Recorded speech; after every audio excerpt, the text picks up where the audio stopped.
Greetings, Greetings. welcome, and thanks for joining us.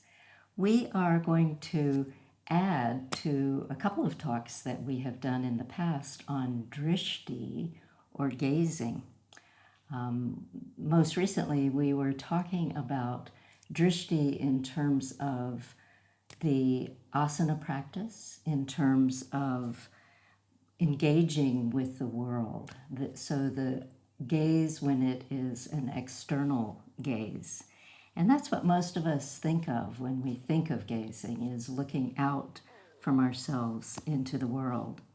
So our last talk, when we talked about this, we had a bunch of different stuff that we covered, but one of the things that we really talked about was that in Ashtanga Yoga there are a number of sort of formal dristis that are recommended for different poses, looking at your thumb, looking at between the eyebrows, at your nose, Your toes. your toes.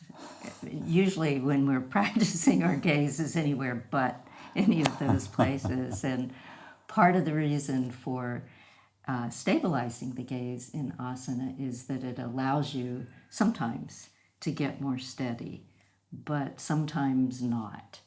And so it's interesting aspect of the asana to play with is, where are you gazing?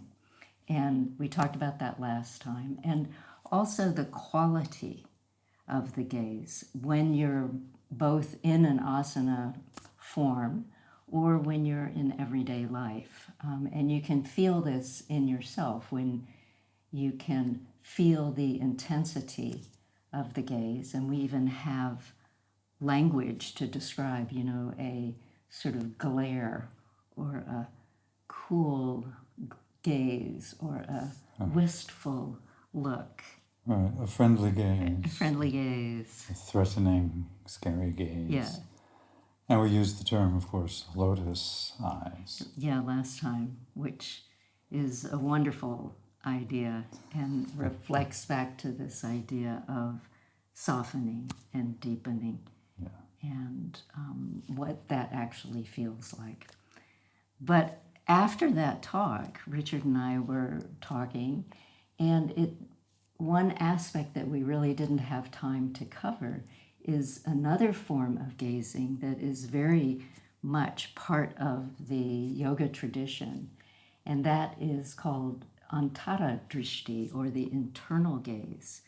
And the internal gaze, you kind of start getting to it with the practice that we did last time, which was gazing at a candle, and many of you may have experimented with that from time to time. But antara drishti, or the internal gaze, is spoken about in a number of traditional texts, and it also has this remarkable quality to it when you allow it to occur. And so we were thinking maybe of explaining some of the texts that it's in and talking a little bit about what it feels like when you use and facilitate the embodied sense of antara drishti, and how that can lead to the capacity for stillness and reflection, maybe even insight or beyond. Yes. And, of course, antara drishti, if you have to be not too literal, because if I'm looking, I want to look inside my body, you don't want to turn your eyes to the point where you're actually trying to look back into the orbit of your eye with your own eye. And not that this is... That would be painful. That would be painful. It might be the last thing you ever did. But it relates very closely to, in the Yoga Sutra, where you have the 8 different limbs. You have the external limbs, which are the first 5, which are the yama, niyama, asana, pranayama, and pratyahara. And then... And those are engaging in the world, right? To some point, degree. yeah. Even though you're seeing the world as sacred, but you still have that competent and workable, survivable way of dealing with the world. And then the next three limbs are called antara of the limbs. So they're not external. And those are dharana, dhyana, and samadhi. And if you look at the third chapter of the Yoga Sutra, they are defined. And so the three of them, dharana, which means to actually hold the mind steady, and then dhyana, which is a much deeper and profound thing in which you actually, because it's held steady, all of a sudden you start to see it deeply in context. And so it's like, and that's really, that is a form of Dristi right there, is dhyana. And then there's the samadhi, in which there's a stunning quality, a stunning effect, and there's a release, a natural joy, an opening of the central channel, wonderful. And so, and the three of them together is called samyama, and it's a tool that allows you then, and you're considered, I think, officially in Yoga Sutra to finally be qualified as a beginner in yoga once you have the tool of samyama. So you got to hit a taste of samadhi before you even start yoga. Yeah. But we all do from time to time. We just don't recognize it, I guess. Yeah, So they say it's perhaps a much more pleasant and natural thing than some of the endeavors we make. But then you take your samyama and you basically take it with you everywhere. And so to the very large dimensions of existence, both inside you and outside you, and then you take it to the microscopic realm, you take it into the imaginary realm, you take it into the what seems to be the scientific realms, all of these different realms, you take these three qualities. Yeah, and so you're saying that the focus and concentration that then comes together in a sort of spontaneous state of samadhi is you focus. Yeah, you have to. Dhyana. Yeah.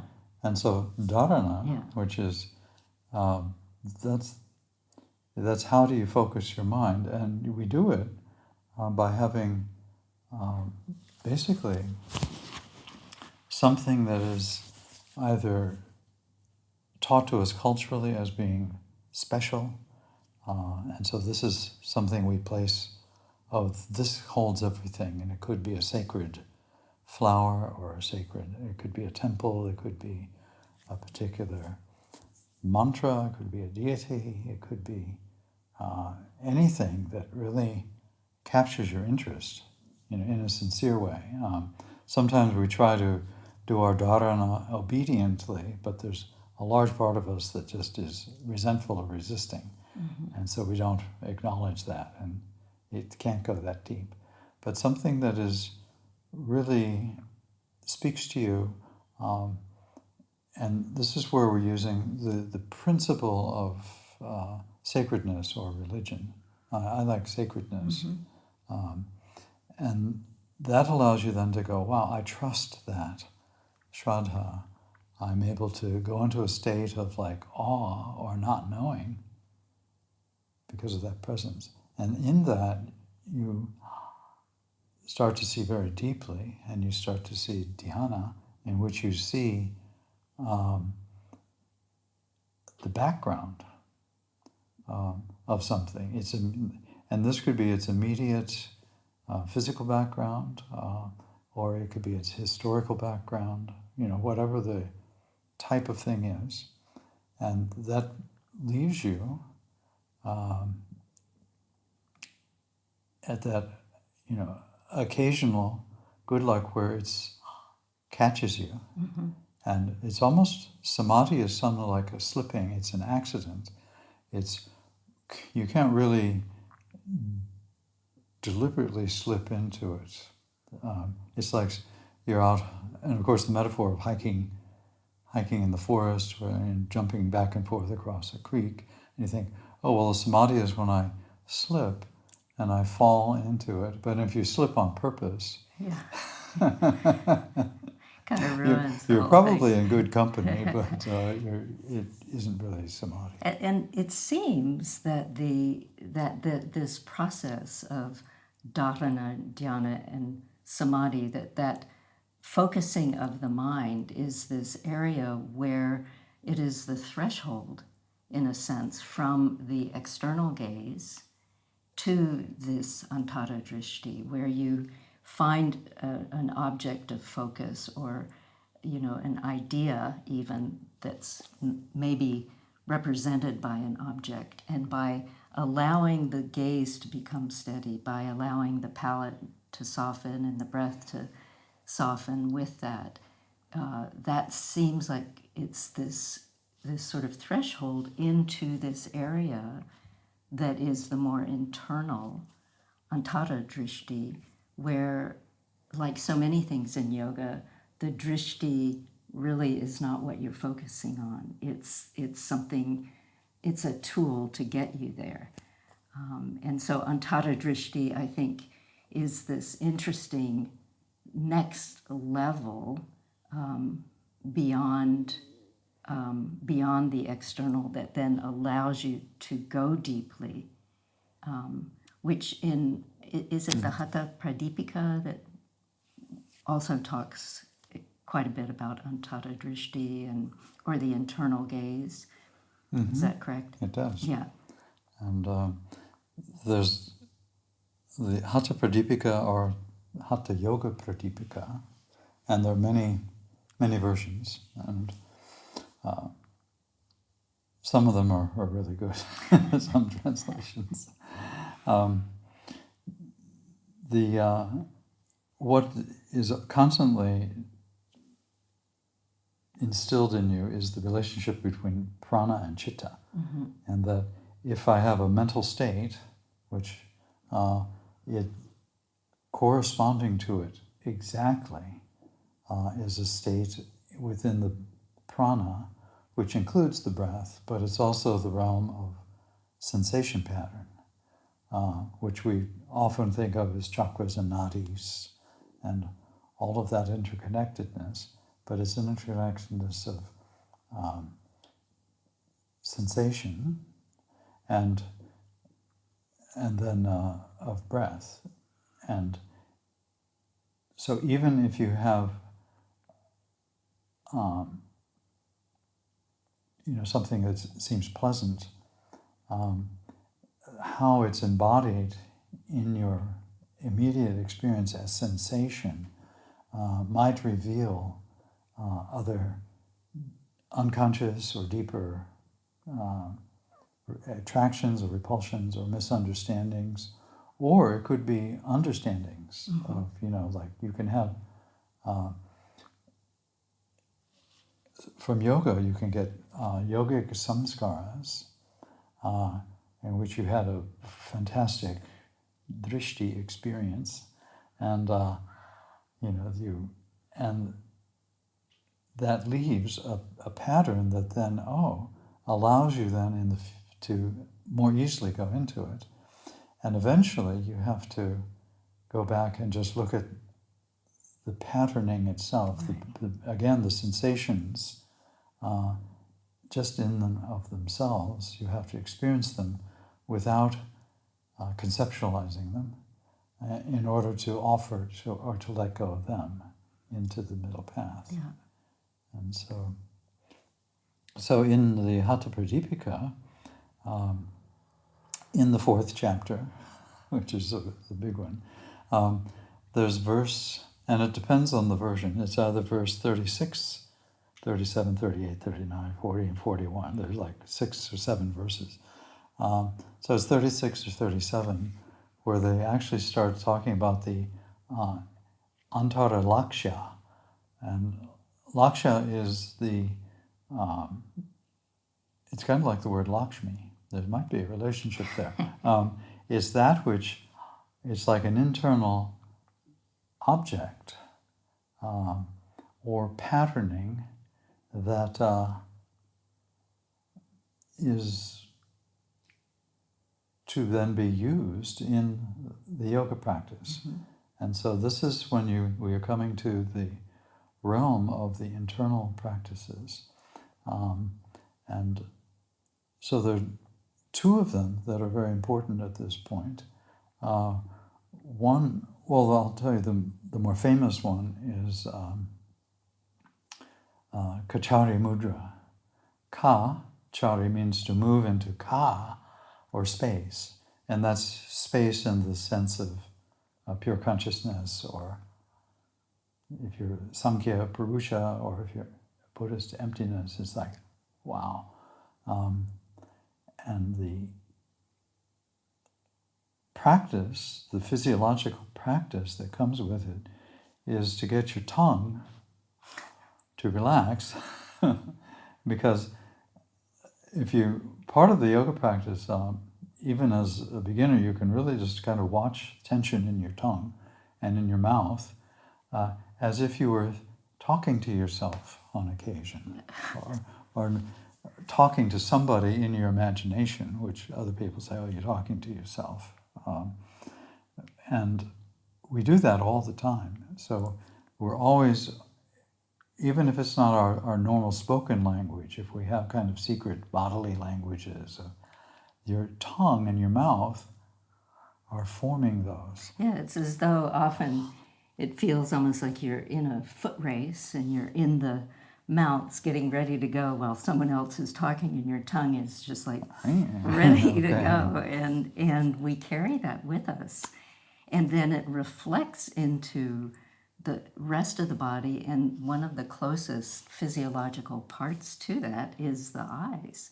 And so the interplay between the eyes and the tongue and the eyes, like if you are gripping your tongue, it's hard to have the eyes completely soft. Yeah. So the Kachari mudra is... So the Kachari mudra is, so it's taught as the ability to lengthen your tongue, and then to flip your tongue back a little bit and to push the tongue into the soft palate. And if you follow the one technique that I don't recommend of cutting that the ligament on the bottom of your tongue, you kind of push your tongue up behind the soft palate till it just stands straight up, and the tip of the tongue is right below the pituitary gland. And the tongue at that point, it's working if language has ceased. And if language has ceased, there's no, even the subtle kind of background language of your deeper desires, maybe the desire even to master yoga could be a very dangerous desire. And then the gaze is considered to be antara dristi, but generally between the eyebrows, not straight up, but just there. So and for most eyes, that doesn't mean you're actually focusing there, but you notice the presence of the eyebrow, and you can make a distinct image in the imagination of, like a whole world in there. So as if you had it were 100 meters between, the back of your tongue and your front of your face. You could visualize all kinds of things. And it's hard to hold, even though that kind of antara drishti seems kind of extreme, it's really hard to hold tension, like to glare in that way, because of the physiology of it. And so it's almost like an extreme practice that you can do in order to be able to release and to let go. Both of those, the tongue and the mouth. And some practitioners are totally enchanted with the wanting, I have to get enlightened, or I have to, I'll become a famous guru if I can only get Kachari mudra correct. And they tend to overdo it. It's quite frightening. And so you can do Kachari mudra without cutting the tongue, and in fact, that's what we would recommend. Yeah, it's when the language function ceases, it's called nirodha, and that is the same as nirvikalpa samadhi, which is the opening of the central channel, the entrance of kundalini, and it's like there's nowhere to go. It's like extremely nice. And at first it's just for a moment, and then the practice really begins. But in the Hatha Pradipika, there's another one called Shambhavi mudra, and this is in which you start to recognize an internal Lakshmi, or Laksha, object of meditation, but it's usually downwards. And so that allows you to, in a sense, feel all of those things that are the functioning and the vibration of the body, of the entire body, as it becomes balanced, as the central channel opens. Of course, once it becomes, for those brief moments, totally balanced, you could say philosophically, it isn't, there's nobody there because it's empty and there's nobody looking at it. So the Shambhavi mudra is really where you drop deeply inside, partly through the gaze, through softening the gaze and through having the antara drishti, right? And the gaze can be downcast. It's almost like a smiling, so it can be in the area of the end of the nose or slightly downcast, or the eyes can be half closed or half open, whichever you prefer, but it's like, and that silences the tongue and opens the central channel and includes all the prana patterns. All the prana patterns, all the way down into the pelvic floor. Yeah. And to me, a really fascinating thing when you compare the external drishtis with the antara drishti is the physical feeling of them. And it's not as though antara drishti is something you have to do after a lot of yoga practice. It's a natural thing that all humans do, where we reflect deeply inside without this sort of the grasping that is associated with external gaze, where it's not separated oneself from the external, but we have embraced that and brought it inside, in a sense. So there's a feeling in the body when you, and all of us have done this, where you are really reflecting deeply inside. And as we thought about this talk, one of the things that came to my mind is how, for me, the antara drishti really represents this part of ourselves that is incredibly personal and incredibly intimate, that is also a reflection of something that is just profoundly not personal, profoundly a reflection of something beyond one's personal self. So it's this odd mixture of when you really soften the gaze and feel as though you are dropping inside somehow, and we all probably do it differently. There's this place that is an area that many of us probably have not 100% shared with the rest of the world or with others.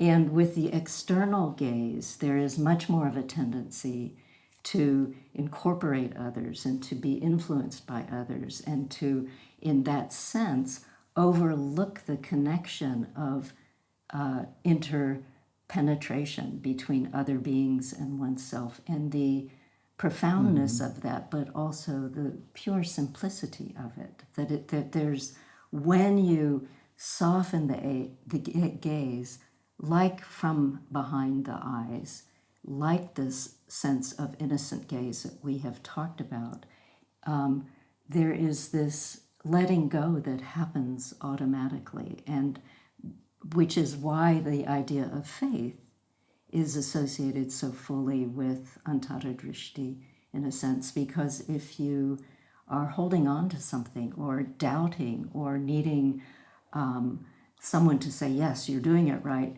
then you can't do it. Yeah, if you have a story of, Yeah. a self story that isn't really about what you really are, Which or is, the other. yeah, where we all spend the majority of our time, you know. Yeah. So that's what, to me, is fascinating about these two forms of the gaze, is that, you know, once you start becoming aware of them, you can play with them and broaden your base of sensation patterns, broaden your base of perception of those sensation patterns so that you are really seeing a bit more clearly, multidimensionally, from the outside, from the inside, from the intuitive level, which in a sense is where the Antara Drishti takes you, deep into the core of the body, into the heart. So it's, to me, this feeling of freedom that is associated with letting go and dropping into, you know. Yeah, freedom from needing to achieve. Although, you know, that's a funny thing that I need to achieve yoga. That's probably a good idea, but you also have to see the concepts that you're using of self and what yoga is. And just kind of laugh, because you're going to be refining them. If you get rid of them completely, then somehow you jump to the end of the practice, into the present moment. But it's something that it's kind of natural and sweet. And so I think even beginners in yoga can appreciate. Yeah. You know, like almost everybody has at some point, you know, experienced a little bit of compassion or love or awe at. And has experienced both the external and the internal gaze, the Antara Drishti. And in a way, you know, the Antara Drishti for a kid is something like just daydreaming. And then, you know, and then when we get older, the Antara Drishti, we might have this sense of spaciousness and daydreaming. But then we zone out because we are still being influenced by, you know, our desires and needs and responsibilities, etc. So cultivating those feelings of softness, and they relate really very directly to visualizing and visualization, which is another thing we'll talk about at a different time. But the ways in which visualizations themselves are internalized through taking what we see from the outside and then letting it go into that private space that is this sort of sacred space within ourselves. And it allows visualization to actually correspond to the sensation, the unfolding of sensation patterns. And so the visualization could be like amazing, rather than something imposed by, I have to focus my mind. Right. So therefore I'm going to be a good student, an orthodox student, and do the correct thing. Although sometimes And you sometimes have no that's choice. and sometimes that's the best way to get there. So Yeah. we're really hoping that as you think about the feelings within your own embodied experience of drishti, whether it is when you are gazing out or gazing in, that you pay attention to what the physical sensations are that you are experiencing, so that you slow things down enough just when the mind, crosses this sort of threshold and you say, oh yeah, I'm gazing at something, and take just a breath or two to notice what is the quality of the gaze, what is the tension or non-tension within my eyeballs, within my eyelids, within my tongue and my palate and my jaw. And how is that interplaying with my mind state? Because in both the external and internal drishti, it's as though you have the gaze and you have the object of the gaze, which might be external or might be internal. And then you have the impact or the conclusion or the sort of trigger effect in the mind. And when you notice the gaze, which most of the time we're gazing, just taking a split second to soften and say, what am I experiencing? Can really deepen the impact and give you, another tool to find your way inside, and to work with Shambhavi mudra, to work with Kachari mudra, to work with the angas in that manner. It's kind of an amazing thing. Yeah. And I think we can all do it. Yeah. It's and yeah. And since we're gazing all the time, even people who have poor eyesight, they're always gazing. And gazing is also a metaphor for hearing. But drishti is, I always come back to the first of the four truths, samyak drishti, correct gaze, is one, the philosophical insight of emptiness. But if that also has a physiological correspondence, which is amazing. Yeah. It's almost funny. Yeah. So we encourage you to keep gazing. Think about it. Think about the process, and rather than trying to direct the gaze, and that idea of trust and shraddha, of the breath, the gaze, the embodied feeling, rather than being directed all the time by the mind, has the capacity, gives you the capacity to drop in more deeply. Yeah. So, as always, we invite you to keep practicing, and all day, every day. all night, every night. Yeah. So, Thanks so much. thank you very much.